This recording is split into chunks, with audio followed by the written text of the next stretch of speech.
Hello दोस्तों, स्वागत है आप सभी का वैल्यू इन्वेस्टर यूट्यूब चैनल के ऊपर। इस वीडियो के अंदर बात करेंगे आईआरएफसी के शेयर के ऊपर। अब देखिए, आईआरएफसी का शेयर वैसे तो आज 1.92% आपको ऊपर देखने को मिला, 136 पे प्राइस आ चुका है। लेकिन यहाँ पर काफ़ी लोग का ये क्वेश्चन था कि आईआरएफसी को लेकर अच्छी खबर तो आ जाती है, लेकिन शेयर का प्राइस क्यों नहीं बढ़ता है। इस वीडियो में उसको जानेंगे, लेकिन सबसे पहले मैं आपको कुछ अच्छी खबर बता देता हूँ जो आईआरएफसी की ग्रोथ में आने वाले समय में। ग्रोथ का इसका मतलब ये नहीं है कि सिर्फ शेयर प्राइस बढ़ेगा। कंपनी के जो फाइनेंशियल है, जो कंपनी की बैलेंस शीट है, जो कंपनी का शेयर होल्डिंग पैटर्न है, सभी में आपको इम्प्रूवमेंट देखने को मिलेगा इन खबरों के बाद। कौन सी खबर मैं आपको दिखा देता हूँ। सबसे पहले आप देखोगे यहाँ पर ये खबर मैंने आपको पहले भी दिखाई है, लेकिन बहुत लोगों को ये खबर समझी नहीं थी। लेकिन यहाँ पर आप देखोगे IRFC too soon undertake financing of rolling stock for more metro project. अब यहाँ पर एक ही बार मैं समझाऊंगा, आपको समझ में आ जाएगा। देखिए, आईआरएफसी पहले क्या करता था, पहले यानी थोड़े टाइम पहले आईआरएफसी क्या करता था, कोर रेलवे प्रोजेक्ट्स को, यानी रेलवे का अगर कोई ब्रिज बन रहा है, जैसे आरवीएनएल को एक प्रोजेक्ट मिला है कि सर आपको ना आरवीएनएल को क्या करना है, एक ब्रिज बनाना है। तो आरवीएनएल के पास ये प्रोजेक्ट है, अब आरवीएनएल के पास पैसा नहीं है, तो आईआरएफसी इस ब्रिज को फंड करेगा और आरवीएनएल इसके ऊपर काम चालू करेगा। पहले ऐसे काम चल रहा था कि कोर रेलवे प्रोजेक्ट्स को, जैसे कोर रेलवे में क्या आता है, ब्रिज बना दिया आपने, नई रेलवे लाइन बना दी, नई रेलवे लाइन आ गई आपकी।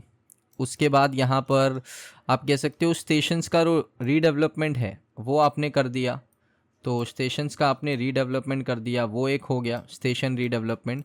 इसी तरीके के प्रोजेक्ट्स को सिर्फ आईआरएफसी फाइनेंस कर रहा था। लेकिन इसमें क्या है, इसमें जो मार्जिन है वो बड़े कम है। क्यों कम है वो देखिए। आरवीएनएल भी एक सरकारी कंपनी, और उसके साथ साथ जो भी कंपनी रेलवे प्रोजेक्ट कर रही है वो ऑलमोस्ट आप कह सकते हो सरकारी कंपनी है, जो इतना ज़्यादा मार्जिन आपको नहीं देने वाली।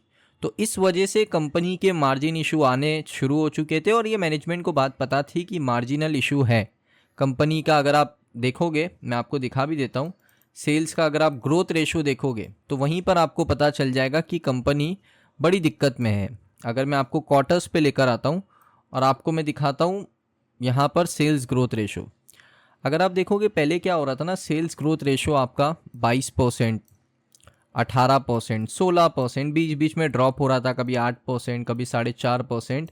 लेकिन मार्च 2025 में अगर आप देखोगे 0.40%। यहाँ पर जो सेल्स का ग्रोथ रेशो है वो बहुत ही कम हो गया। क्यों कम हो गया? क्योंकि कंपनी एक ही जगह पर फोकस कर रही है, एक लिमिटेड ऑर्डर्स को, एक लिमिटेड प्रोजेक्ट्स को ही कंपनी फाइनेंस कर रही है। मार्केट के अंदर बहुत अपॉर्चुनिटीज़ है, लेकिन कंपनी ने फैसला कर लिया था कि हमें सिर्फ कोर रेलवे प्रोजेक्ट्स को ही फाइनेंस करना है। जो मैंने आपको 1 2 3 प्रोजेक्ट्स बताए, एक आपकी ब्रिज का हो गया, आपकी रेलवे लाइन हो गया, आपका स्टेशन रीडेवलपमेंट हो गया, बस उसके अलावा कुछ नहीं करना है। ये कंपनी की सबसे बड़ी गलती थी, ये मैनेजमेंट का सबसे बड़ी गलती थी।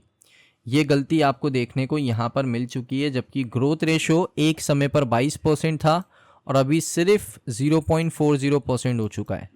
अब इसी को इम्प्रूव करने के लिए कंपनी ने क्या किया, कंपनी ने ये सोचा कि हम बैकवर्ड और जो फ्रंट वाले प्रोजेक्ट्स हैं उनको भी फाइनेंस करेंगे। इसका मतलब ये है कि अगर कोई भी कंपनी जैसे आरवीएनएल या कोई एनटीपीसी रेन्यूएबल एनर्जी, वो कंपनी रेलवे के लिए रेन्यूएबल एनर्जी प्रोजेक्ट्स कर रही है, तो उसको हम लोग फाइनेंस करेंगे। अब कंपनी ने क्या अनाउंस किया कि हम यहाँ पर अब मेट्रो प्रोजेक्ट्स को फाइनेंस करेंगे, यानी मेट्रो के अंदर जो भी रोलिंग स्टॉक लगेगा उसको हम लोग फाइनेंस करने के लिए रेडी है। तो कंपनी अब क्या कर रही है, साथ ही साथ कंपनी मेट्रो को भी फाइनेंस कर रही है, रेन्यूएबल एनर्जी को भी करेगी, थर्मल पावर को भी करेगी, और ऐसी अलग अलग सेक्टर की कंपनीज को फाइनेंस करेगी। जो कंपनीज रेलवेज को यहाँ पर हेल्प आउट कर रहा है, रेलवेज को कोई ऑर्डर करके दे रहा है, कंप्लीट करके दे रहा है, उसको ये कंपनी फाइनेंस करने के लिए रेडी है। अब इसमें क्या हो गया, कंपनी का जो अपॉर्चुनिटीज़ है सेल्स इंप्रूव करने का, रेवेन्यू बढ़ाने का, वो बढ़ गया। क्योंकि कंपनी सिर्फ कोर रेलवे प्रोजेक्ट्स को फाइनेंस नहीं कर रही है, कंपनी यहाँ पर बाकी जितने भी प्रोजेक्ट्स हैं, चाहे वो रेन्यूएबल एनर्जी हो, क्योंकि वो रेलवे को ही आखिर में रेन्यूएबल एनर्जी मिलेगा ना, तो उनको भी फाइनेंस कर रही है। तो ये इस वजह से दोस्तों ये जो ग्रोथ परसेंटेज रुक चुका है वो इम्प्रूव होना शुरू हो जाएगा, लेकिन इसके लिए टाइम लगेगा। आई थिंक कंपनी ने खुद ये बताया था कुछ रिपोर्ट्स में कि ये होगा आपका Q3 फाइनेंशियल ईयर 26, यानी जो आपका इसी साल का दिसंबर एंड है उसमें आपको थोड़ा डिफरेंस देखने को मिलेगा। Q4 2025 का आपको जो डिफरेंस है वो कहाँ पर देखने को मिलेगा, वो आपको Q3 फाइनेंशियल ईयर 26 में देखने को मिलेगा। नहीं, दिसंबर वाला क्वार्टर आता है ना, ये वाला क्वार्टर जो आपका आता है दिसंबर 23, ऐसे क्वार्टर आपके जो आते हैं ना उसमें आपको डिफरेंस देखने को मिलेगा। तो उसका वेट करने के लिए अभी हमें दिसंबर तक का वेट करना पड़ेगा। तो अभी मेट्रो प्रोजेक्ट्स को भी फाइनेंस करना शुरू कर दिया है। प्लस दोस्तों रेलवे सेक्टर के अंदर कोई बड़ा अपडेट नहीं आ रहा था तो मैं आपको दिखा देता हूँ। देखिए रेलवे के अंदर अब नया अपडेट आया है कि 50 नमो भारत ट्रेन उसका एक्सपांशन करना है। MEMU ट्रेन और अमृत भारत ट्रेन यहाँ पर आपको लॉन्च होती हुई देखने को मिलने वाली है। सो बहुत अच्छी बात है कि नई नई ट्रेन्स जो आपको इंडियन रेलवेज़ के अंदर देखने को मिलने वाली है, तो ये भी एक इम्पॉर्टेंट खबर थी।